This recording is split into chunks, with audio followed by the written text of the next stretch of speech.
What's up, tribe? It's your girl Michelle Jones here, and we are sitting down for another episode of Tribe of Many Nations. It is day 10 of our 31 days of Halloween. I'm already forgetting what day we're on. This is not going to be good, but bear with me. So today we're going to be talking about psychic investigators, psychics and mediums, and different talented individuals who have helped solve criminal cases, missing persons cases, crimes, murders, things like that. It's going to be an interesting discussion today. So let's dive into this, shall we?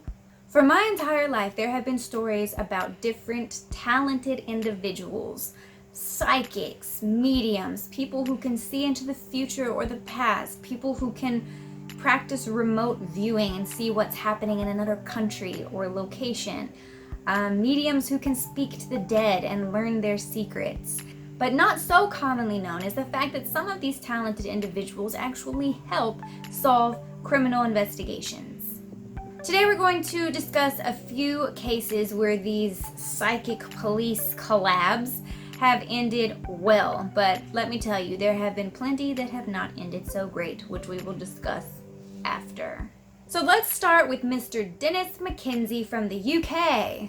In August 2002, two 10-year-old girls by the names of Holly Wells and Jessica Chapman went missing from a family event. I think it was like a family barbecue or something like that.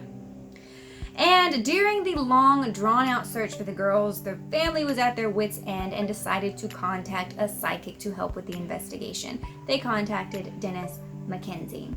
Now, unlike some psychics who are fraud, who just want to make up stuff to get their faces on TV and stuff like that, Dennis Mackenzie did not make up any fantastical stories to try to keep the family going on the search and things like that. He pretty much told the family that the girls were dead. However, through his interaction with either psychic visions or maybe he was partly a medium, I'm not entirely sure, he was able to accurately, physically describe the people responsible for their disappearance and their murder.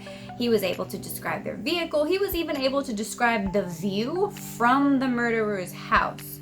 All of these things actually checked out once police investigators apprehended the murderers, and it's kind of eerie how it all just made sense. Now let's go over to Australia. There was a woman by the name of Debbie Malone who is a self-proclaimed medium.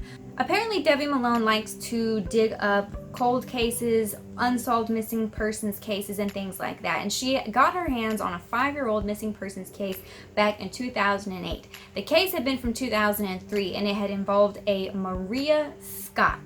She had disappeared without a trace. Now, the authorities would eventually rule it a suicide, but the body was never discovered, and unfortunately, due to her transient lifestyle as a prostitute, I feel like her case wasn't given much attention. And due to her life as a prostitute and the fact that with that kind of lifestyle comes certain risks and things like that, I feel like her case was closed rather quickly and left untouched after that. Now, apparently around 2008, Malone was able to dig back into the case and actually started to either see or interact with the spirit of Maria Scott, who actually told her where her body was located and things like that. Malone ended up directing the police to the exact location of an old Australian farm where they found Maria Scott's body, and they even found the knife that had been used to kill her. I have no idea if they actually apprehended anyone for that murder or if anyone was convicted of it. That was not mentioned. And of course, America has our own awesome psychics and mediums as well. One such amazing person goes by the name of Etta Smith. Now, back in the day, Etta Smith started having these psychic visions regarding a missing woman's dead body. She pretty much knew the exact location of this woman's body, but the police investigation that was surrounding this missing person's case refused to go to that area, didn't think that area was a likely place for the body to be located, and Etta Smith actually ended up investigating the area herself and locating the body of Melanie, and I'm probably butchering her name, Melanie Irby, who had been a 31-year-old nurse at the time. Now, Melanie's family had been notified once Melanie had missed 2 consecutive days of work with no call, no show, nothing. The family obviously became very distressed. It was discovered that she was, yes, officially missing, and it was reported to police.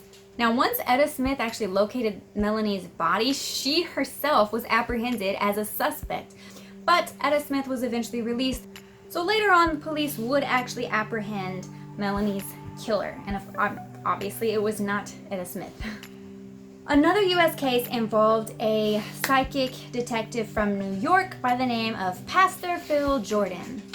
Now, Pastor Phil Jordan was actually able to use his gift of remote viewing to locate a missing boy who was lost in the expansive woods in upstate New York. Jordan was actually able to draw an exact map that led police to the 6-year-old boy's location. They found him alive, he was fine, and I mean, honestly, Jordan may have saved this boy's life. But we do have to mention the fact that there are a lot of fraudsters out there. There are complete phonies, people that are just trying to get money, fame, fortune, and attention due to their gifts, which I think really screws it up for the people who are actually talented and actually have those gifts, because it makes people think that they're all frauds or that they're all liars, but really they're not. There are a few select individuals who I truly believe have these gifts and are able to use them for good. And unfortunately, these fraudsters will waste valuable police resources and time trying to hone in on the investigation and interject themselves into the investigation. And honestly, all you're probably doing in that situation is making yourself look like a suspect. That's why I feel like the real psychic investigators usually let the police come to them and let their work speak for themselves. Instead of trying to be like, ooh, look at me, I know things, and then just making up bullshit lies.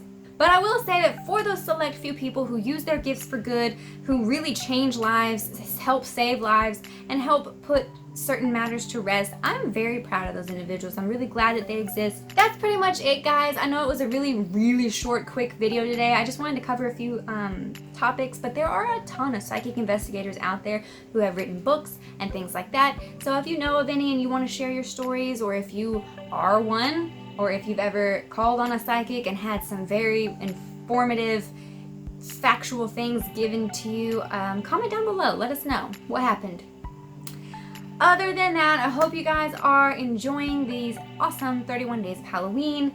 I will see you guys tomorrow for day 11, I believe. Peace.